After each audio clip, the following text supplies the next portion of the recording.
Bonjour, bonjour. Oui, alors, lui, c'est pas l'éditeur c'est moi. Et je suis là pour vous présenter le programme des éditions Lapin pour les mois de août à octobre 2018. Eh bien, je vous propose de commencer sans attendre. Vous allez tout d'abord me suivre dans mon nouvel entrepôt. Ouh. Ouais, parce qu'on a beaucoup de cartons de livres, donc on a fait un gros entrepôt pour mettre tous nos livres.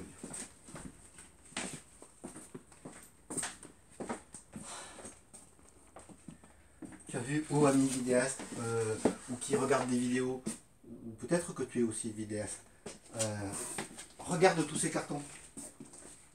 Bon, il y en a très peu, effectivement, parce qu'en fait, on vend tellement de livres que voilà, on n'arrive jamais à remplir ce fabuleux entrepôt. Mais j'ai bon espoir. Un jour, on y arrivera.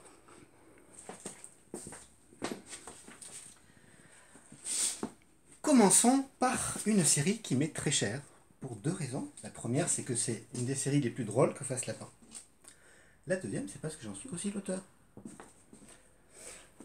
Vous connaissez bien sûr Gang of Managers, paru en 2016 ou en 2017, ou vous connaissez mon livre. Vous connaissez Bureauman Begins, paru l'année suivante ou l'année précédente. C'est un petit peu dur de savoir avec les lapins parce qu'il y en a tellement, ils se reproduisent, on ne sait jamais trop. Eh bien, je vous présente bientôt, la couverture est provisoire, bien sûr, Les Tribulations du chef de projet, qui est la prochaine aventure des lapins. Donc, qu'est-ce qui va arriver à Lapin? En fait, c'est simple. Aux catastrophes,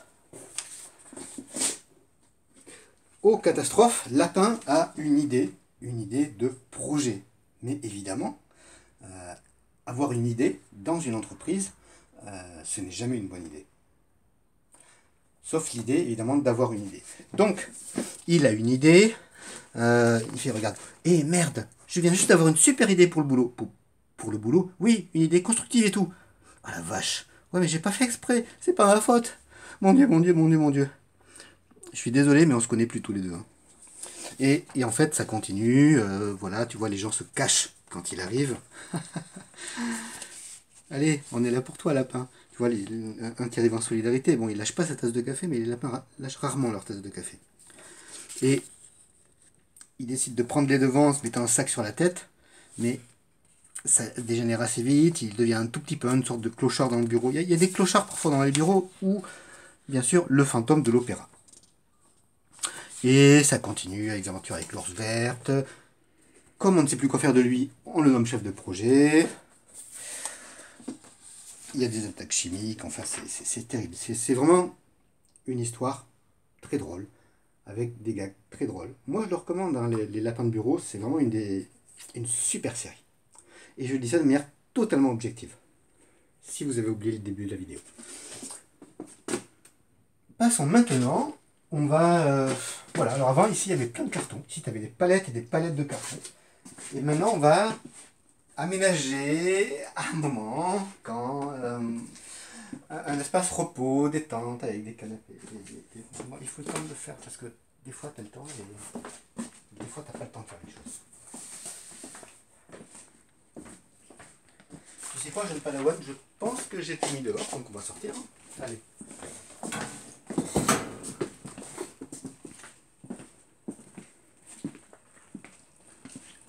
Nous commençons par... Oh, des lapins.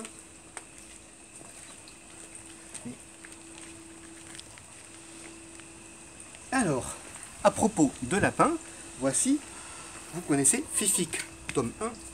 Un livre qui a bien marché au final, hein, je trouve que... Viens T-Rex. Non, toi t'es le chat, putain. Braque, viens, allez. Viens pour la caméra. Fais pas ta timide. Alors quand je me promène, ça t'intéresse, mais quand je suis avec une vidéo, la caméra et des livres, ça t'intéresse pas. C'est juste les graines bouffées qui t'intéressent, putain. Bon, donc, Fific, tome 1, on s'en souvient, avec plaisir. Ça a très correctement marché. Franchement, je suis vraiment satisfait de ce livre en tant qu'éditeur. Sur le contenu, c'est drôle. C'est l'histoire d'une famille avec des animaux, en particulier un chien. Il n'a pas de poule. Hein, mais après, les livres ne sont pas parfaits non plus. Et maintenant, le tome 2 de Fifi, En route vers la gloire. On va retrouver de nouveaux personnages, comme la mamie, que l'on voit ici sur la couverture, ou, bien sûr, la femme de l'auteur, qui est un personnage beaucoup plus développé dans le tome 2. Les gags sont de plus en plus matures, et vraiment, je trouve qu'on a un rythme et des super personnages. C'est une série très attachante, vraiment très très attachante. Voilà. Là, on retrouve Fifique avec un chat et un bébé. Le bébé, il apparaît dans 5-6 épisodes. Hein. C'est pas le premier de tous. Hop. Et la mamie, tu vois, c'est... Alors, un gag avec mamie, c'est... Elle a des maximes et elle dit des choses sur la vie, comme souvent le font les vieux. Souvent, les vieux disent des choses sur la vie. Mais vivre, c'est comme traverser une autoroute en courant la nuit. On essaie d'éviter, mais il y a toujours un 38 tonnes pour te buter. Bof, bof. Et là, ta Fifi qui répond. Elle doit sentir les phares se rapprocher à grande vitesse. Voilà. J'ai une caméraman qui a du mal à retenir son sérieux. Je sais pas si c'est à cause du chat ou à cause des... Fifi, vas-y. 3 x 4. Wap, wap, wap, wap, wap, wap, wap. Bien. Et 12 plus 43, 55. Ouais, bah sinon ça prend des plombes. Voilà.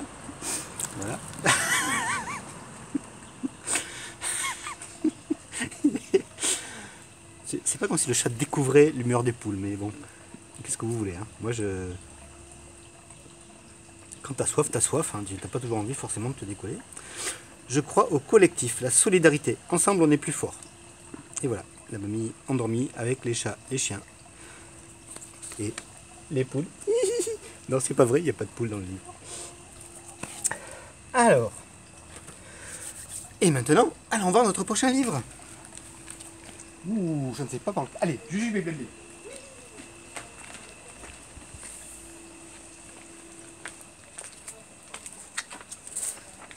On vous prépare par une autrice que vous connaissez pour d'autres livres d'adultes, mais qui a un pseudo différent pour les trucs pour enfants, Jujube et Bléblé. Jujube et Bléblé, c'est en fait deux personnages qui seraient probablement des gamins. Ouais, je pense qu'ils ont 5, 6 à 10 ans, un truc comme ça, quoi. Ils viennent juste apprendre à lire et puis ils s'amusent. Mais, vous nous connaissez, chez Lapin, on fait jamais les choses comme il faut, donc... Comme les autres, pardon. On ne fait jamais les choses comme... On fait les choses comme il faut, on fait jamais les choses comme les autres. Donc ce qu'on s'est dit, c'est qu'on allait faire des comic strips un peu absurdes pour les enfants. Alors, il y a beaucoup moins de trucs trash que d'habitude. Hein. C'est une garantie sans bite et sans couilles. Et, alors déjà, on a les talents d'illustration et de couleur d'Elodie. Et puis, des petits gags très sympas. Voilà, là on a Jujube qui fait un petit gâteau. Pour Bléblé, il met longtemps, il le prépare, il se dit ouh, Bléblé il va aimer, ouh, je fais ça pour Bléblé, la vie. Et puis Bléblé lui dit, bah Jujube, pourquoi tu t'es donné autant de mal pour faire ce gâteau? Tu sais bien que j'aime pas le chocolat. Et voilà, et il pense à le tuer. Je serais un gamin, je serais mort de rire. Ah.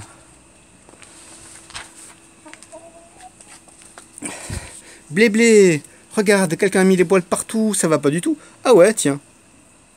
Ah, tiens. T'as ton pelage d'hiver?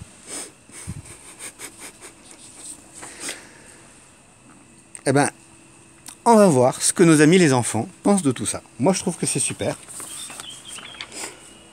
Moi, ce que je propose, c'est qu'ils aiment pas, on les punisse, hein, franchement, les gamins. Bon, allez, hop. Voilà, ce magnifique ouvrage sera bientôt dans tous les rayons. Alors, en termes de modèle, on va faire un cartonné, on le fait... Hop, comme ça, vous voyez, un tout petit peu comme les rois de la galette ou le petit poisson en rouge.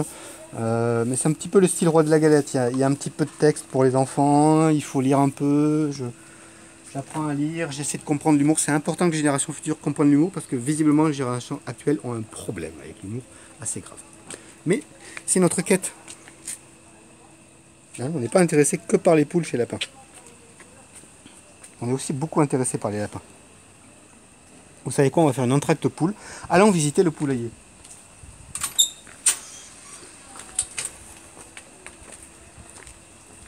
Ah. Oh. Oh, mais que vois-je? Des livres près du poulailler. vous vous souvenez bien sûr du phénomène littéraire de 2016, Much Politique, avec notre ami François Hollande en couverture. Vous vous souvenez aussi de l'autre phénomène, le tome 2 de Much Politique 2, avec les débuts de Macron. À l'époque, on pensait qu'il était juste un grand financier qui jette des billets. Mais maintenant, nous avons plus de précision sur le bonhomme. Nous allons donc sortir un tome 3. Tada! Il va être trop beau. Alors voilà, je sais pas, les gens l'appellent Jupiter, je ne sais jamais trop pourquoi. On pourrait l'appeler Hercule, on pourrait l'appeler tellement de noms peu flatteurs. Et pour faire passer la politique à nos amis les Jones, eh bien nous avons Bill Vesey et son merveilleux sens de l'humour. Voilà, là c'est notre ami Macron. Nestor, faites préparer mon jet à zap, j'ai affaire. Pression pilote, pression, je suis attendu. Allez, mettez le turbo que diable. Je le dis tout go, l'humanité doit prendre des responsabilités face à l'urgence climatique, sacre bleu. This man has raison. Ouais, bravo, clap, clap, clap, clap. Alors oui, c'est quand même un des rares ouvrages avec Babor. Ok, c'est un de nos 2 ouvrages. Ok, il y a 3 tomes. Donc c'est un de nos 4 ouvrages qui est écrit en langage SMS quand même. Chez Chang Réparation. Bonjour, je viens chercher un disque dur au nom de Hawking. Oui, le voilà, on l'a même reformaté pour vous. Quoi? Mais j'avais pas fait de backup. Ah mince, c'était des données importantes. Le lendemain, le télégramme, l'astrophysicien Stephen Hawking meurt à 76 ans. Un cancer du disque dur. Ah. Et il y en a, elles sont toutes plus drôles les unes que les autres. C'est sur les manifs, la CGT, l'actualité politique. On n'a pas encore tout écrit, mais je pressens que l'actualité politique ne manquera pas de sujet jusqu'à la fin de l'année. Voilà, donc lui sortira en octobre. Je pense que je l'ai mis tout à la fin pour prendre du temps.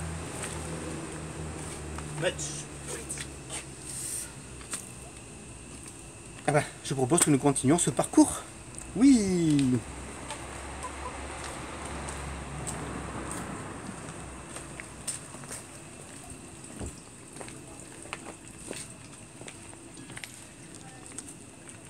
Jean Pétoncle, c'est différent. C'est ce qu'on appelle, c'est se faire plaisir. On a pris des trucs qui étaient un petit peu absurdes, un petit peu débiles, tout mimi comme tout. Christelle a le poulet facile.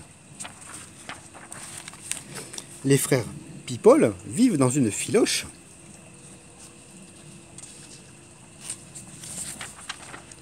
Pétrus et sa femme font des joutes de cheveux. Pierre Abdul raconte super bien les blagues. C'est pour ça que je demande des cours à Pierre Abdul parce que parfois pour raconter les blagues c'est pas facile. Jean Mouloud est un croisé d'ogives. Et en plus il y a même des blagues sur l'architecture. Je crois qu'après vous allez me citer beaucoup de maisons d'édition qui font des blagues sur l'architecture. Hein. Et 2 fois, Jean Mouloud est un croisé d'ogives. Ok, bon vous avez compris le principe. Donc on fait un petit livre qui fera une 130 pages, au même format mini-poche que les trucs qui fument.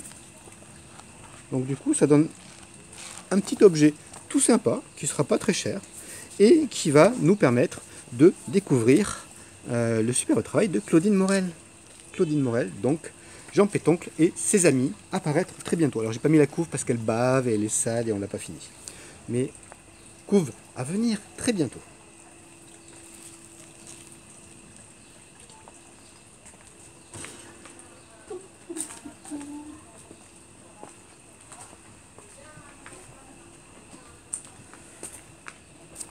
Alors, nous arrivons à une séquence terrible qui c'est les patates. Les patates de David Berry. Bah, c'est très choupi. Hein. Vous avez vu ces jolis petits dessins, etc. Il est vrai que l'auteur est par ailleurs un auteur de bande dessinée pour enfants ou de livres pour enfants, et des choses pour enfants. Mais je pense que dans les patates, il s'est légèrement lâché. Je suis allé voir ma grand-mère à la maison de retraite. Elle a dit qu'elle ne me connaissait pas. Alors je suis reparti. Oh mince alors, elle a la maladie d'Alzheimer? Non, je crois juste qu'elle m'aime pas.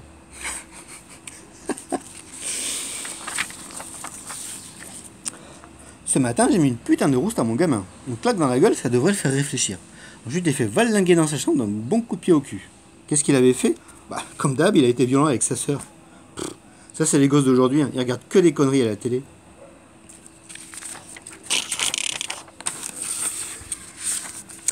Et donc, pour faire le bébé, le papa met la graine avec son zizi dans la zézette de la maman.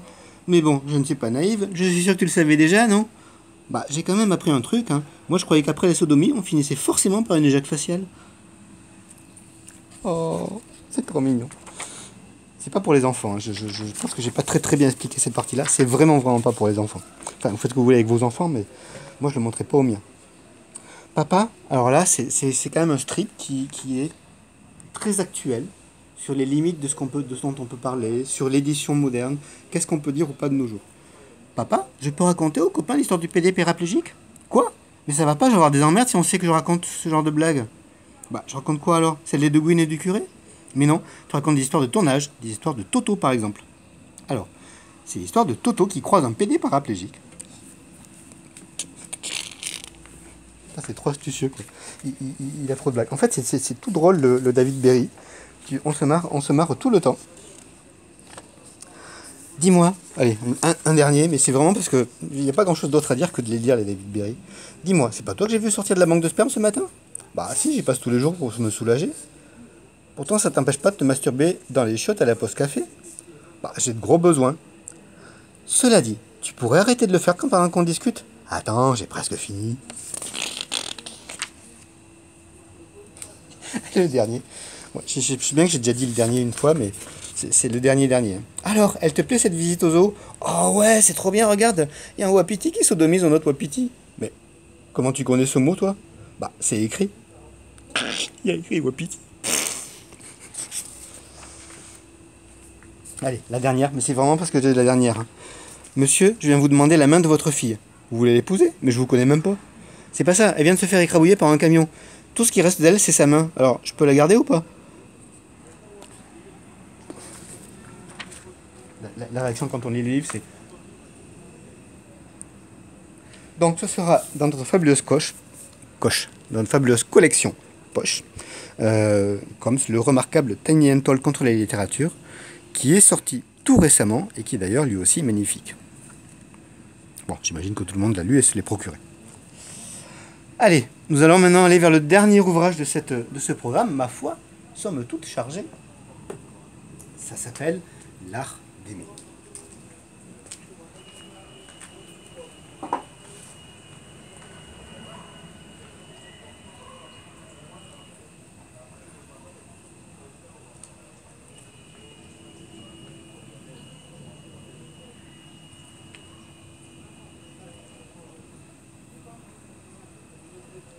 Vous voyez la panthère qui guette sa proie.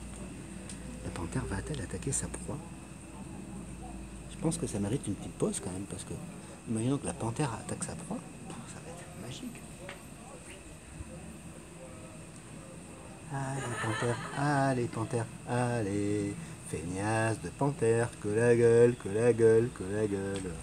Voilà, donc en fait, pour savoir la hiérarchie des animaux chez nous, c'est en haut les poules, ensuite Hélium le lapin, ensuite le chat, ensuite l'autre lapin, et ensuite vous avez les poissons et les phasmes. L'art d'aimer, c'est un autre titre qu'on a fait avec Lyon BD, où on essaye d'utiliser en gros le thème du musée gallo-romain pour écrire des bêtises. Il ne faut pas voir ça comme un livre sur les musées, c'est vraiment, on a pris, voilà, on a pris le livre d'Ovide, donc ici le livre éponyme d'Ovide. Ouais, quand vous êtes éditeur, vous apprenez des super mots comme éponyme. Jean-Christophe Dévenet l'a réécrit, remis à sa sauce, en essayant de se moquer un tout petit peu parce que ça a été écrit il y a quelques centaines, voire milliers d'années, et c'est parfois un tout petit peu limite, et il y a des gags, on se dit « Ah, il est super drôle ce gag », en même temps qu'on appelle la police. Donc, on peut remercier Jean-Christophe pour nous avoir remis ça bien au goût du jour, sur un livre vraiment, au final, sympa et dynamique, Donc voilà, là vous avez deux jeunes gens qui se retrouvent au musée. Et on va se mettre à l'endroit où c'est plus en soleil. Voilà, et au musée, ils vont vite être interrompus par quelqu'un qui s'appelle Ovide. Là, on voit le bel ouvrage d'Ovide. Et flouf, apparaît la magie. Magie. Déjà j'aime pas que les gens ils me touchent, mais alors en plus, c'est un petit vieux qui touche les joues comme ça. Ah. Et donc, il va lui révéler des sortes de ce qu'il pense être des sortes de secrets, super secrets, mais il va aussi s'apercevoir, notre ami Ovide, qu'on est dans les temps modernes. Voilà, le livre est illustré par Sarah Code, et il paraîtra donc en collaboration avec Lyon BD. Donc c'est un livre Lyon BD, Sarah Code. Donc c'est le même format que Aubion au musée 2016, vous vous souvenez? Magnifique. Antique Parc de Beignet. Je suis trop fier de cette super couverture de pied. Je pourrais dire que je me lasse de la regarder, mais je me lasse pas du tout de la regarder. Et voilà. Donc Sarah et Jean-Claude vont poursuivre cette fabuleuse tradition. Il est temps maintenant, amis lecteurs, de vous dire on se verra pour un prochain programme. Peut-être que je les ferai tous en vidéo maintenant. Mais en même temps, il faut préparer le truc, il faut imprimer des trucs, il faut prévoir des trucs. Alors, je ne vais pas vous faire croire que j'ai répété quoi que ce soit, mais après, il faut parler devant une caméra, il faut regarder la vidéo. Donc, moi, ce que je propose, c'est de finir sur un magnifique plan de l'entrepôt par derrière le lac, avec un tout petit bout de figuier pour commencer. Ah, que c'est classe, hein. Ah. Au revoir, amis lecteurs.